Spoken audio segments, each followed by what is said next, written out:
사람들은 누구나 비교하는 마음이 있습니다. 그래서 심리학자들은 그것을 비교 심리 그렇게 말합니다. 사람들은 본래적으로 많은 사람들을 상대하기 때문에 여러 상황 속에서 다른 사람과 나를 비교하게 됩니다.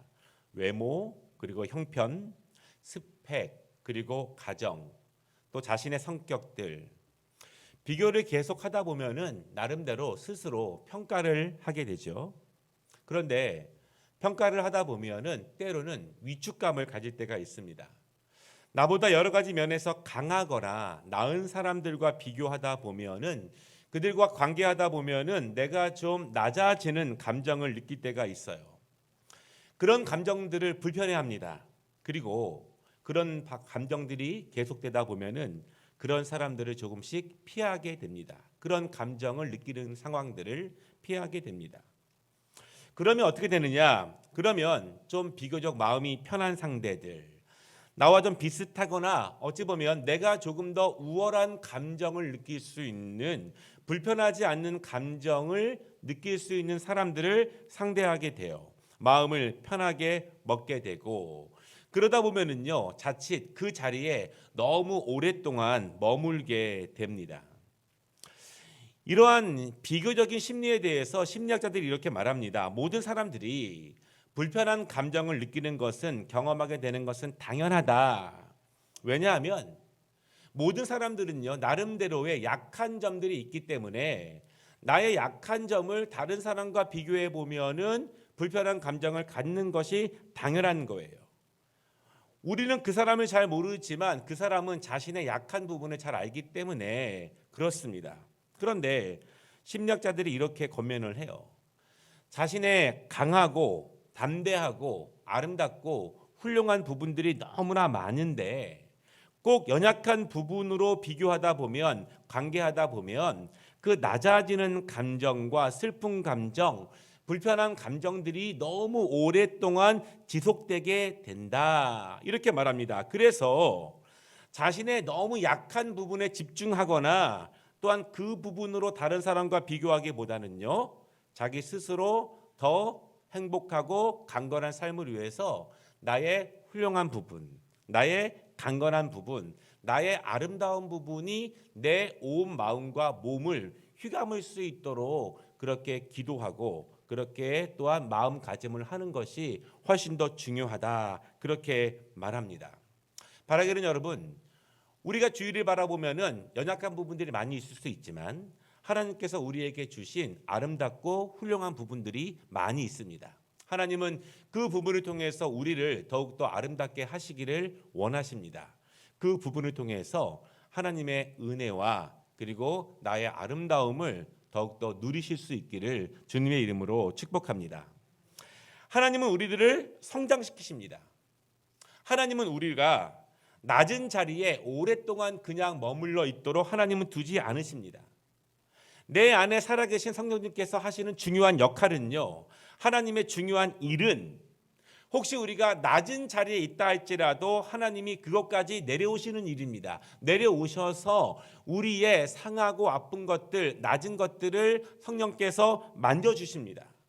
만져주시고 내 손을 잡아주십니다. 그리고 내 손을 잡으시고 우리를 조금씩 높은 곳으로 인도해 주시는 것, 그것이 우리를 사랑하시는 성령님께서 내 안에서, 내 삶 가운데서 실질적으로 일하시는 은혜예요.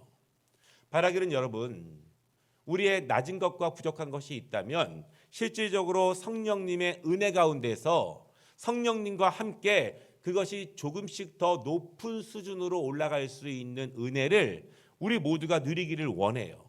하나님의 역사가 오래된 낮음 가운데, 오래된 기억 가운데 그냥 머물러 있는 것이 아니라 하나님이 오늘도 나를 높이시고 내 손을 잡아주셔서 나와 동행하시는 하나님의 은혜를 우리가 함께 누리시기를 주님의 이름으로 축복합니다. 오늘 말씀을 통해서요, 나를 낮추려고 하는 모든 것들, 그것을 하나님과 함께, 성령과 함께 주님의 손을 잡고 어떻게 올라갈 수 있는가, 그 부분을 함께 말씀을 나눌 것입니다. 첫 번째는요, 내가 두려워하는 것은 무엇인가? 이스라엘은 약한 나라입니다. 물론 작은 나라예요. 평생이 힘이 없는 나라가 이스라엘입니다. 가나안 땅에 정착한 이후에 지금까지 약 3,300년 정도의 역사를 보는데요.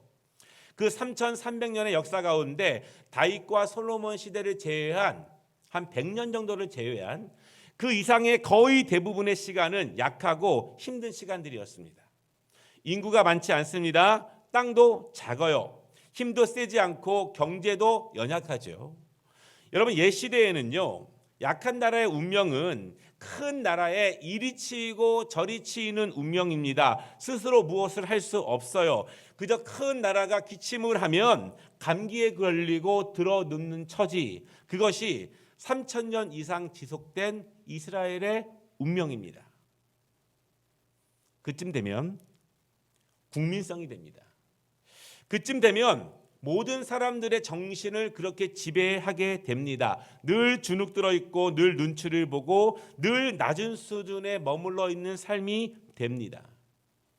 애굽에서 노예로 400년쯤 그렇게 살면은 그 노예의 삶을 운명으로 여겨요.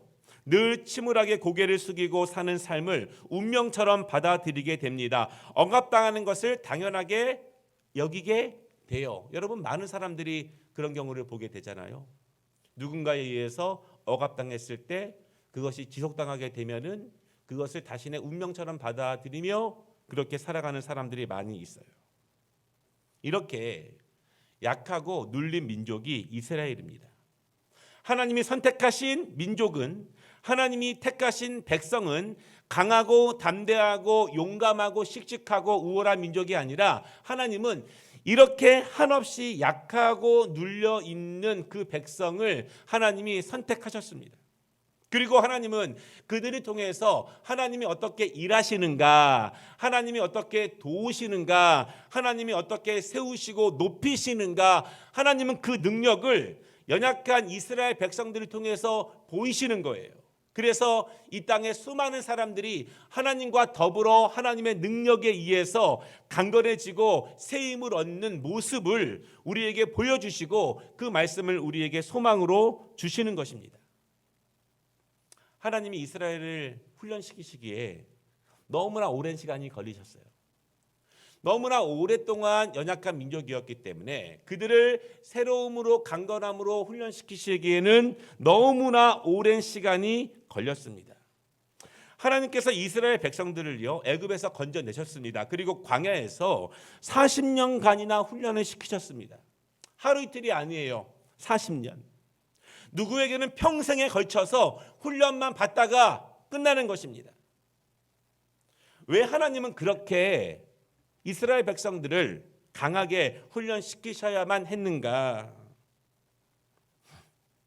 훈련이 없었다면 어땠을까요? 물론 훈련이 없으면 사람들은 다 좋아해요. 훈련은 좋아하는 사람은 없습니다. 왜? 훈련은 힘들어요. 훈련은 힘들기 때문에 훈련을 좋아하는 사람은 아무도 없습니다. 그런데 여러분, 훈련이 없이 약속의 땅에 들어갔다면 그들은 이방 민족들과 함께 싸울 수 있었겠는가? 그 땅을 차지할 수 있었겠는가? 자신들이 바라고 계획하고 꿈꾸던 것들, 그것들을 이룰 수 있었겠는가? 불가능합니다. 왜 불가능할까요? 마음으로 무엇을 희망한다고 해서 그것이 이루어지는 것은 아니에요. 마음으로 아무리 찬란하고 원대한 계획을 하고 꿈을 꾼다고 해서 마음만으로 그렇게 되지 않습니다. 마음으로, 각오로, 결심으로 그것이 이루어지지 않는다는 거예요. 준비가 되어 있지 않으면, 마음과 몸의 수준이 높은 수준으로 단련되어 있지 않으면 마음으로 아무리 원하고 마음으로 아무리 소망해도 실제로 이루어지는 것은 아무것도 없습니다. 하나님은 그래서 그들을 훈련시키는 것입니다. 하나님은 그들을 어떻게 훈련시키셨는가? 하나님은 이스라엘을요 180도로 변화시키시기를 원하십니다. 하나님의 훈련 방법은 약간만, 조금만 변화시키시는 것, 그것이 하나님이 원하시는 것이 아니에요. 하나님은 180도 완전하게 그들을 변화시키시기를 원하십니다. 하나님은 그렇게 목표를 가지고 접근하시는 것이지 조금 더 이것이 하나님의 방법은 아니에요. 애굽에서 400년간 종으로 살아갔던 이스라엘, 시키는 것만 하던 노예의 삶에서 이제는 주인으로서 자발적으로 일하는 훈련으로 그들을 변화시키십니다. 노예의 마음, 주눅든 삶의 자세, 늘 수동적인 모습, 어두운 마음, 누군가에 의해서만 움직여지는 삶에서 이제는 자기가 스스로 계획하고 스스로 이겨내고 스스로 개척하고 스스로 꿈을 꾸는 주인의 삶, 자유자의 삶, 창조자의 삶으로 하나님은 훈련시키십니다. 왜 그 훈련이 필요할까요? 이제는 종이 아니기 때문에 그래요. 이제는 주인이 되어야 하기 때문에 그렇습니다. 새로운 땅에 가서도 종처럼 살 수 없는 거예요. 거기서는 내가 자유인으로서 주인으로서 살아가야 하는 것입니다. 누군가에게 속박된 삶이 아니라 나 자신의 스스로의 행복과 성장을 위한 삶이 돼요. 결혼하기 위해서, 인사하기 위해서 찾아온 젊은 가정들을 볼 때 제가 꼭 해주는 말이 있어요. 행복하게 살길 바란다. 행복하게. 우리 부모 세대는 그렇게 다 살지 못했지만 우리 젊은 부부들은 정말 행복하게 하나님이 이 땅에 주신 많은 자유함들을 행복하게 누리며 사는 그런 젊은 부부들, 우리의 자녀들이 되기를 원합니다. 주인의 전쟁에 억지로 나가는 군사가 아니라 나의 개척, 내 삶의 확장, 내 지경을 넓히기 위해서 기쁨으로 자발적으로 용사가 되어서 그 전쟁에 나가는 것입니다. 하나님은 그렇게 누군가에게 지배를 받는 삶에서, 지배받는 정신에서 내 삶을 주관하는 정신, 내 삶을 스스로 높이는 신앙으로 하나님은 그렇게 변화시키는 거예요. 하나님의 훈련의 목표는 여기에 있습니다. 우리가 종종 유대인들의 담대함과 탁월함에 감탄할 때가 있어요. 아니, 인구도 얼마 안 되는 백성들이 어떻게 저 담대하게 중동의 많은 국가들과 맞서서 전쟁을 할 수 있는가?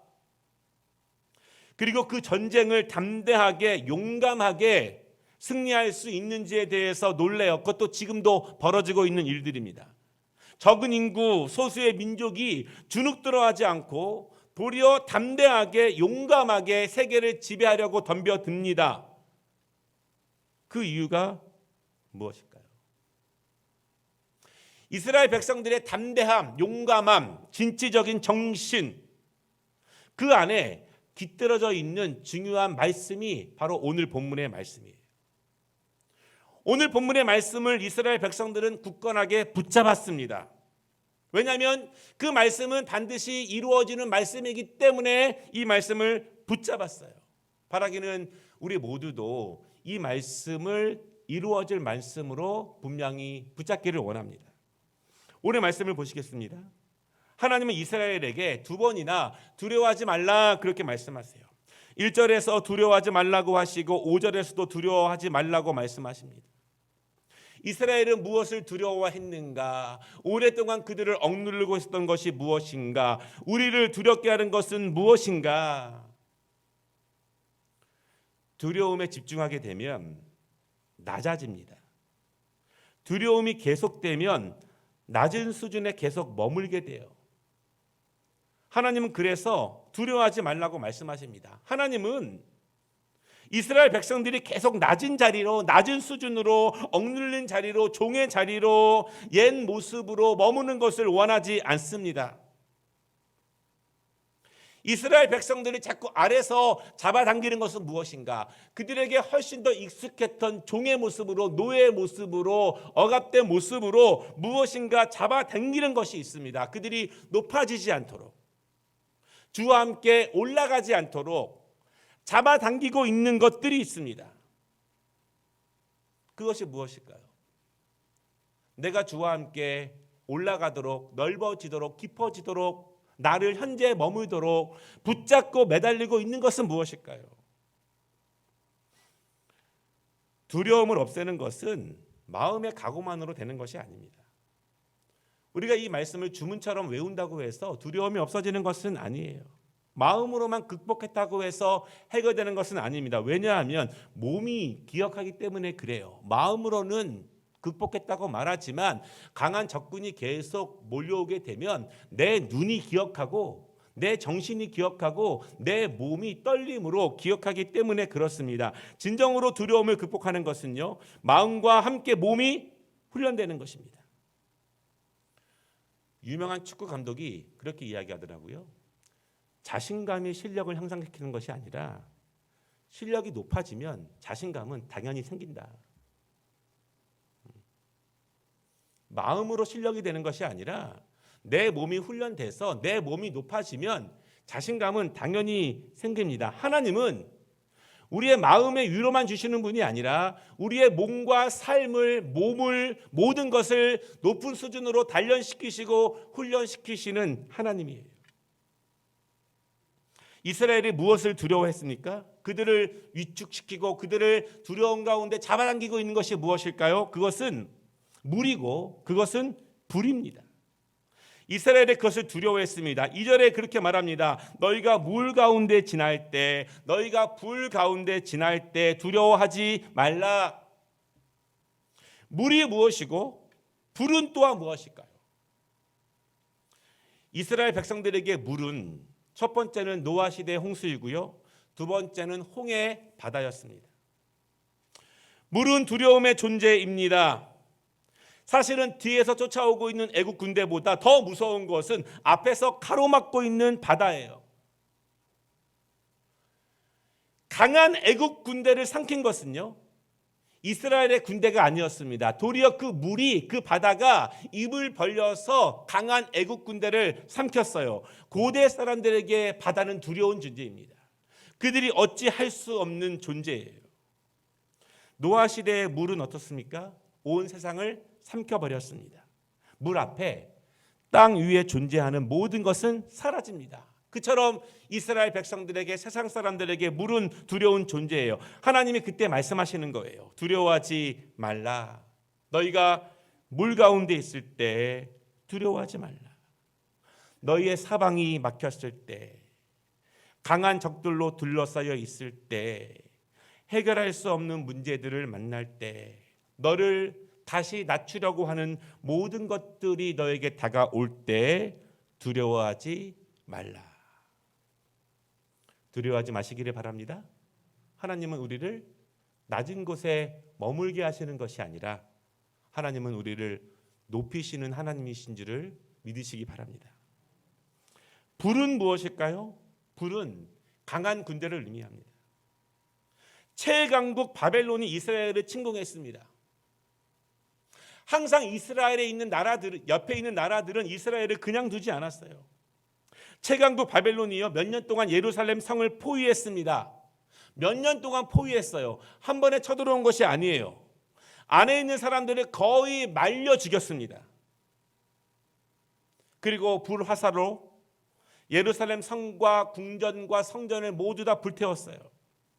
왕궁과 성전에 있는 모든 것이 다 녹아내렸습니다. 그것이 끝이 아닙니다. 이스라엘은 다시 포로로 끌려가는 거예요. 다시 애굽에서처럼 노예로 살아갑니다.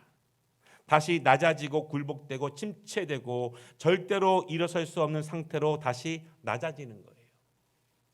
그렇게 고생 끝에 애굽에서 나왔는데 이제 다시 하나님의 백성으로 돌아갔는데 다시 누군가에게 억압된 바벨론의 노예로 살아가는 그들의 인생, 그것이 불이에요. 그런데 여러분, 그런 상태에 있는 이스라엘 백성들에게 하나님은 두려워하지 말라 그렇게 말씀합니다.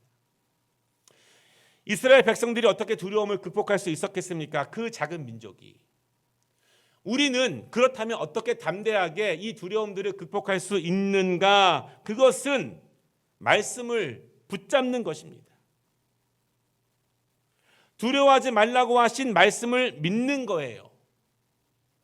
말씀을 붙잡지도 않았는데 그 말씀이 어떻게 우리에게 이루어질 수 있겠습니까? 붙잡은 말씀만 이루어지는 것입니다. 말씀을 믿고 그 말씀대로 내가 행동하지도 않았는데 어떻게 그 말씀이 내게 이루어지겠습니까? 읽은 말씀, 스쳐 지나간 말씀, 들은 말씀이 나에게 이루어지는 것이 아니라 내가 붙잡은 말씀, 내가 믿은 말씀, 내가 행한 말씀, 그 말씀이 나에게서 이루어짐을 믿으시기를 바랍니다. 힘들어도 어려워도 상황으로 결정하는 것이 아니라 말씀으로 결정하는 거예요. 말씀을 믿고 신뢰하고 이루어질 것을 확신하면 담대함으로 나아가는 것입니다. 2절 말씀을 보겠습니다. 우리가 믿어야 할 말씀이에요. 이스라엘 백성들이 붙잡은 말씀입니다. 우리가 또한 붙잡을 말씀이고 붙잡을 때 반드시 이루어질 말씀입니다. 내가 물 가운데로 지날 때 내가 너와 함께 할 것이라. 강을 건널 때 물이 너를 침몰하지 못할 것이며 내가 불 가운데로 지날 때 타지도 아니할 것이요 불꽃이 너를 사르지도 못하리니. 이 말씀을 믿으라는 것입니다. 이 말씀을 붙잡으라는 거예요. 이 말씀이 반드시 일어날 말씀, 내가 너를 그냥 두지 아니하며 내가 너를 보호할 것이며 내가 너를 지킬 것이다. 이 말씀을 믿으라는 거예요. 믿으면 이루어집니다. 이 말씀을 붙잡은 사람들이 있습니다. 믿었습니다. 믿었기에 이루어질 줄을 믿었기에 담대히 나아가요.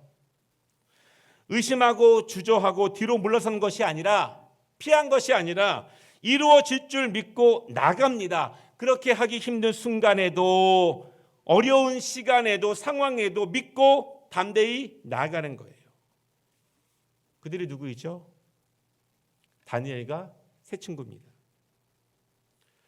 그들을 주저앉히려고 하는, 그들을 낮추려고 하는, 그들을 종으로 삼으려고 하는, 그들을 낮은 곳에 머무르려고 하는, 높아지는 그들을 막고 있는 시기하는, 다시 옛 모습으로 돌아가게 하는 바벨론의 힘 앞에 그들은 서 있어요. 우리 그리스도인들은 늘 그렇게 서 있을 수밖에 없습니다. 이젠 그냥 죽는 거예요. 그들 앞에 뜨거운 불이 있습니다. 그런데 그들은 두려워하지 않아요. 사실은 두려웠을 거예요. 하나님의 말씀을 순종하며 나아갈 때, 말씀으로 결정할 때 두렵지 않은 사람은 아무도 없습니다. 다 두려워요. 그런데 두려움보다 말씀에 대한 신뢰가 더 크면 말씀으로 믿을 수 있어요.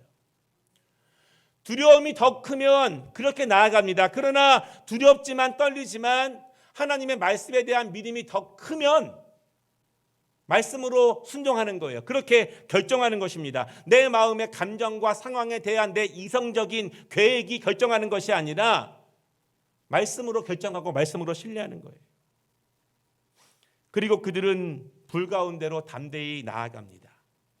명령하여 이르되 그 풀무불을 뜨겁게 하기를 평소보다 7배나 뜨겁게 하라 하고 군대 중 용사 몇 사람에게 명령하여 사드락과 메삭과 아벳느고를 결박하여 극렬히 타는 풀무불 가운데 던졌더라.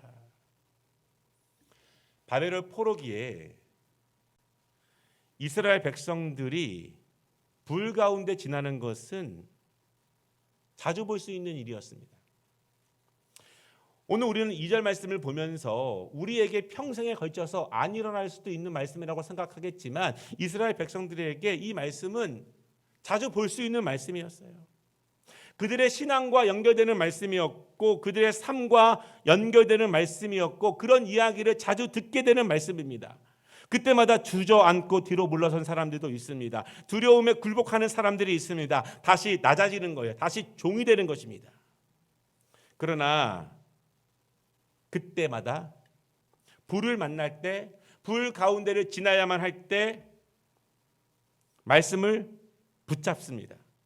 왜냐하면 하나님께서 이사야를 통해서 주신 말씀이 지금 나에게 이루어질 말씀으로 믿는 믿음 때문이에요.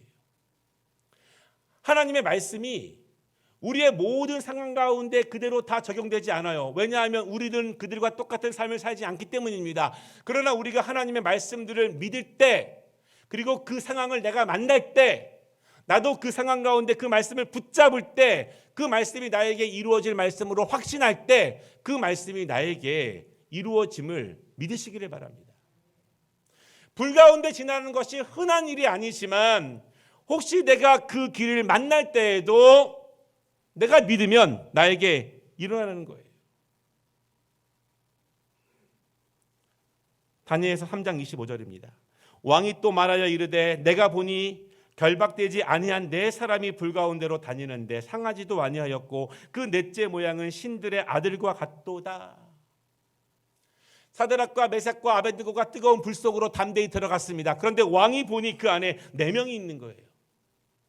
네 번째 모양은 신들의 아들과 같도다, 그렇게 말씀하고 계십니다. 오늘 이사야서에서 하나님이 이스라엘 백성들에게 주신 말씀은요, 불과 얼마 지나지도 않아서 바벨론 현지에서, 바벨론 중심가에서 그대로 이루어지는 말씀이 됩니다. 하나님은 실제로 불 가운데서 그 백성을 건지신 거예요. 단지 이상적으로 용기만 주기 위해서 말씀을 주신 것이 아니라 그 말씀을 붙잡을 때 물러서지 않고 말씀이 이루어질 줄을 믿고 나아갈 때 그 말씀이 실제로 이루어진다는 사실을 이스라엘 백성들에게 보이셨습니다. 사랑하는 여러분, 이것이 우리의 간증이 되는 거예요. 간증은 내가 물러섰을 때 하나님이 도와주시더라, 그런 간증이 아닙니다. 나는 포기했는데, 나는 주저했는데, 나는 피했는데 하나님이 나를 도와주셨더라, 이것이 간증이 아니라 그때도 내가 믿었더니, 그때도 신뢰했더니, 한 신학자가 말한 것처럼 희미한 불꽃이라도 보이기 때문에 그것을 믿고 신뢰한 것이 아니라 불꽃 자체도 안 보일 때, 그냥 깜깜할 때, 그때도 하나님을 신뢰했더니, 그때도 하나님을 믿었더니 하나님이 도우시더라. 그것이 우리의 간증이 되는 것입니다. 초대교회 성도들에게 오늘의 말씀은 정말 큰 믿음이 되고 능력이 되었습니다. 왜냐하면 초대교회 성도들이 박해를 당할 때 불에 태워서 화형으로 죽은 성도들이 너무나 많았기 때문이에요. 그런 일들이 자주 일어나는 일이었습니다. 그때 얼마나 두려웠을까요? 얼마나 겁이 났을까요? 몸이 타들어가는 고통뿐만 아니라 불 앞에 서 있는, 내 차례를 기다리는 그 마음이 얼마나 두렵고 떨렸습니까? 그러나 그때 초대교회 성도들은요, 오늘 이사야서의 말씀을 붙잡았고 사드락과 메삭과 아벳느고와 함께 하신 하나님의 역사를 기대했고, 지금도 그 말씀이 이루어질 줄을 믿으며 기꺼이 불 안으로 들어갑니다. 오늘 말씀, 불 가운데서 두려워하지 말라, 내가 너와 함께 할 것이다, 그 말씀을 분명히 믿었기 때문입니다. 사랑하는 여러분, 내가 혼자라고 생각하면 두려워할 것 투성입니다. 누구나 우리의 마음속에는 깊은 두려움이 있어요. 우리의 삶 가운데에서는 실질적인 두려움들이 있습니다. 그러나 내가 홀로 있다고 느끼기 때문입니다. 내가 홀로 감당해야 한다고 느끼기 때문에 그 두려움의 무게는 커집니다. 그렇지만 혼자가 아닙니다. 하나님께서 함께 하십니다. 두렵지만 두려움보다 말씀에 대한 신뢰가 더 크시기를 원합니다. 그 말씀은 이루어지기 위해서 하나님이 우리에게 주신 말씀입니다. 두 번째 말씀은요, 하나님은 우리를 두려움의 웅덩이에 그냥 두지 않으십니다. 어떤 부모가 웅덩이에 빠져서 울고 있는 그 자녀를 그냥 보고만 있겠습니까? 4절, 내가 내 눈에 보배롭고 존귀하며 내가 너를 사랑하였은즉 내가 내 대신 사람들을 내어주며 백성들이 내 백성을 대신하리니 두려워하지 말라. 낮은 자, 실패한 자, 포로이며 노예인 자, 종으로 사는 자, 온갖 낮아짐에 찌들어 있는 이스라엘 백성, 그들의 역사가 그렇고 그들의 현재가 그렇습니다. 세상 사람들인 바벨론에게요, 이스라엘은 아무것도 아니에요. 하찮은 존재입니다. 만만한 놀이개입니다. 그리고 애굽 사람에게도 이스라엘 백성들은 아무것도 아닌 그냥 그런 존재예요. 그런데 하나님의 눈에는 이스라엘은 보배롭고 존귀하다. 그리고 사랑하는 존재이다. 그렇게 말합니다. 하나님께 그렇다는 것입니다. 우리 스스로는 부족할 수 있지만, 연약할 수 있지만 왜 그러느냐? 하나님께서 우리의 아버지가 되시기 때문에 그래요. 1절 말씀을 보십시오. 야곱아, 너를 창조하신 여호와께서 지금 말씀하시느니라. 이스라엘아, 너를 지으신 이가 말씀하시느니라. 너는 두려워하지 말라. 내가 너를 구속하였고 내가 너를 지명하여 불렀나니 너는 내 것이라. 우리 아버지께서, 창조하신 아버지께서, 구속하신 아버지께서 이렇게 말씀하십니다. 하나님이 우리가 보배롭고 존귀한 아들이라고 딸이라고 말씀하십니다. 이것보다 더 우리를 담대하게 할 수 있는 은혜와 능력이 어디 있겠습니까? 하나님께서 우리를 향한 마음, 이사야가요 한마디로 이렇게 말합니다.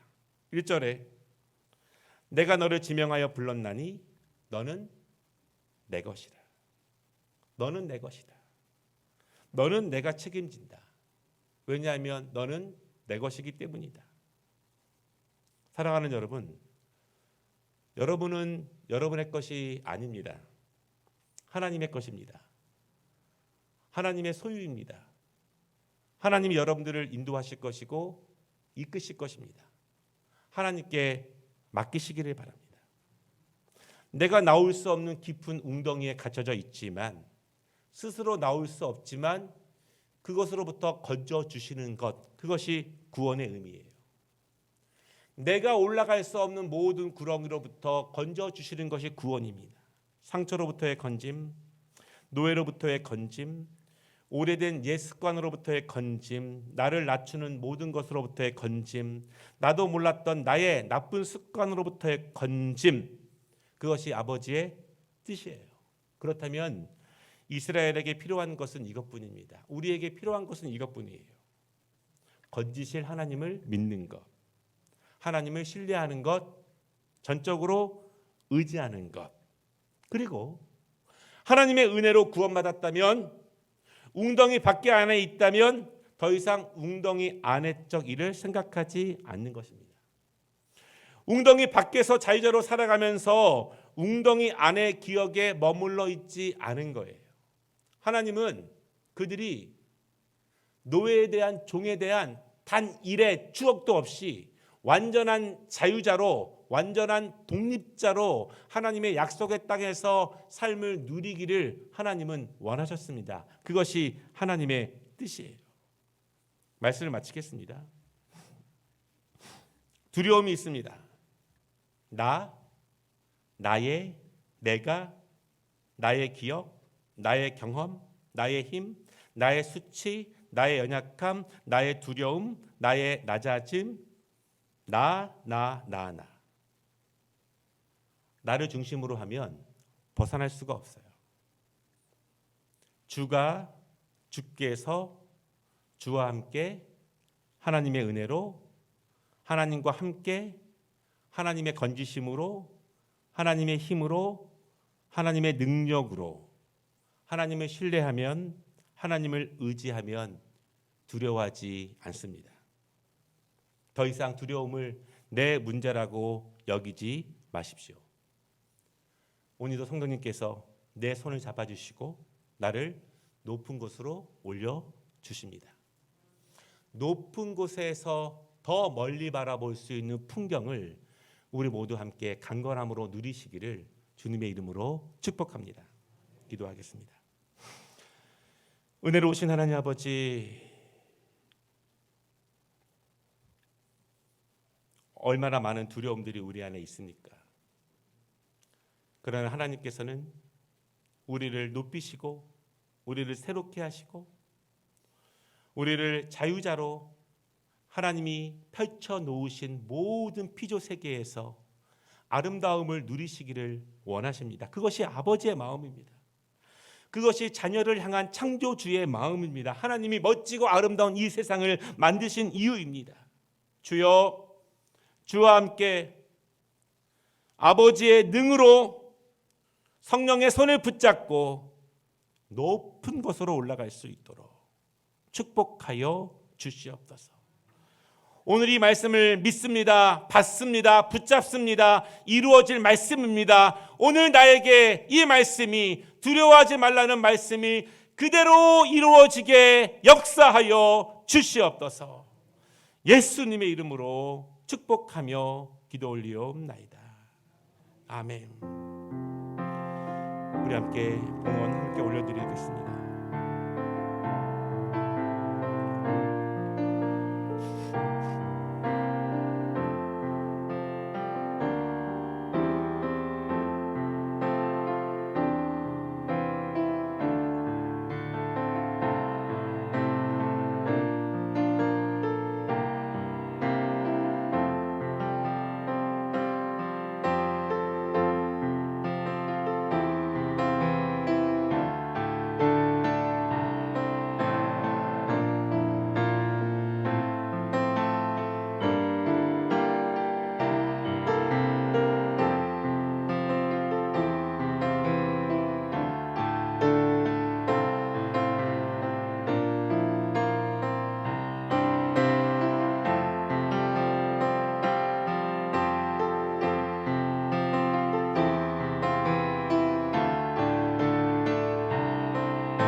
은혜로우신 하나님 아버지, 오늘 우리의 기도를 드리며 눈물을 드리며 무릎을 드리며 중심을 드립니다. 이 예물보다 더 큰 우리의 사랑을 드리며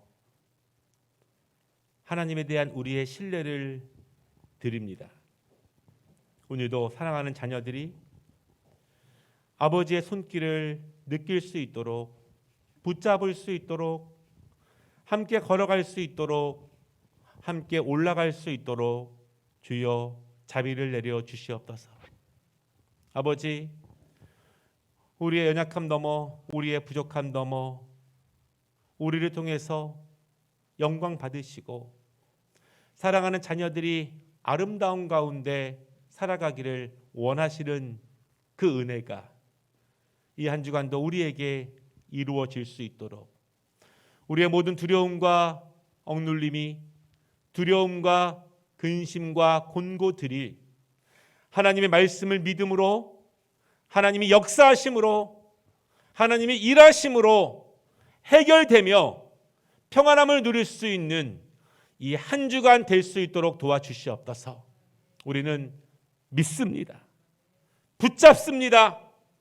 이 말씀이 오늘도 나에게, 우리에게, 우리의 상황 가운데 동일하게 이루어 주시옵소서. 예수님의 이름으로 축복하며 기도 올리옵나이다. 아멘.